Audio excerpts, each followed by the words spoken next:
感冒或气管发炎，忍不住想咳嗽，但是咳嗽太大力要小心。有一名40岁的男子居然咳嗽到肋骨断掉。咳嗽的这个风速呢，有时候比台风还更快。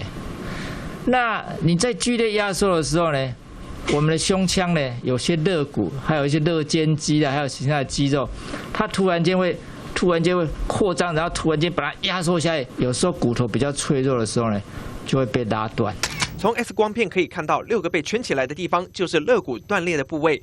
40岁的男子日前咳嗽、流鼻水、喉咙痛，大约2周的时间，因为持续性剧烈咳嗽，结果导致胸痛。就医检查才发现肋骨6处发生了断裂。医师说，胸痛最常见的是肋软骨疼痛，感觉会像是尖锐的疼痛，伴随呼吸以及按压痛点而增强疼痛感。但如果持续会胸痛，会造成你呼吸困难、脸色苍白、冒冷汗。